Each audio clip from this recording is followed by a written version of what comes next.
Well, as you can see, I just got a brand new circular saw, and so now I'm going to have to make a jig for this circular saw.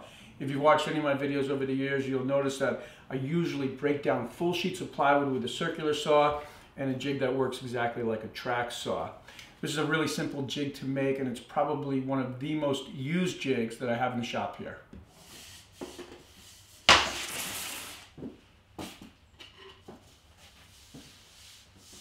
I'm using cutoffs to make this jig, and I'll run this piece of MDF. This is going to be the fence for the saw, and I just want to make sure it's nice and tight against the fence. And this looks pretty good, so now I'm just going to move the fence over and take maybe a 1/16 of it off so I have a nice clean straight edge.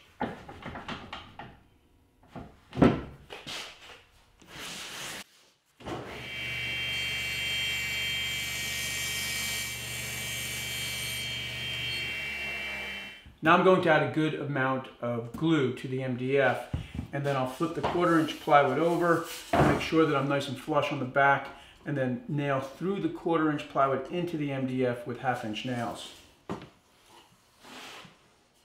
This other piece of 1/2-inch MDF is just there to keep the piece of 1/4-inch plywood even.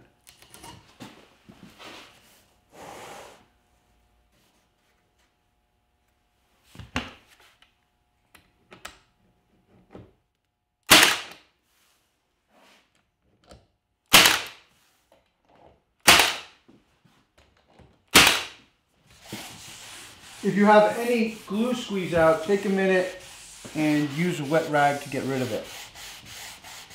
The jig is just about finished, and you can see that the sled is wider than it needs to be. And this is where you cut the sled to the exact size with the saw that you're using for this jig. You run the edge of the saw base up tight against the jig, and that will give you an exact measurement from the edge of the base to the edge of the blade.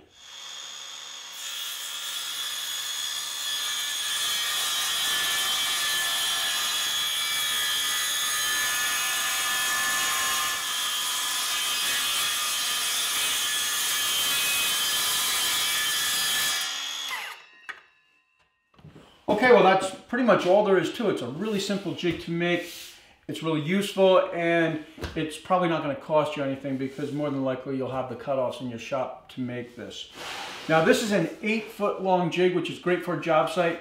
I generally don't need a jig this long for my circular saw in the shop here because I've got a table saw and a joiner. So when I made this, I made sure to avoid using any nails at the 3-foot mark, and I'm going to cross cut this with the miter saw, so I have a 3-foot jig and a 5-foot jig. And the reason why I like to do that is when you're cross-cutting something smaller, say 20 inches, it's nice not to have all that overhang from the jig. So I'll go ahead and cross-cut this to size, and then I'll show you how it works.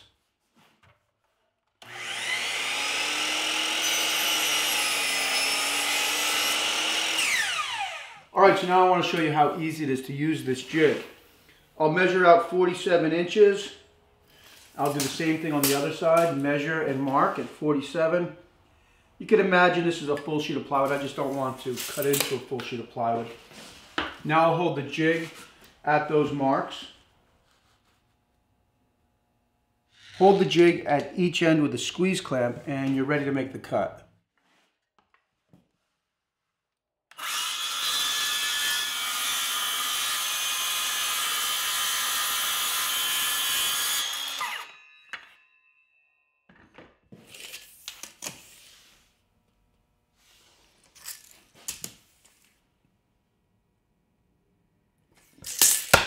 Okay, well, like I said, this is definitely one of the most used jigs I have in the shop here.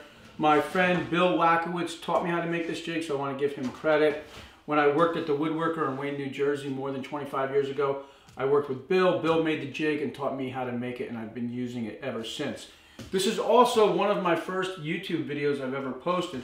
Might have been the 4th or 5th video I posted, I think back in 2011. So if you want to see what the shop looked like back in 2011, I'll have a link in the description to that video. A lot has changed since then. I hope you enjoyed this video. Thanks for tuning in, and I'll see you next time.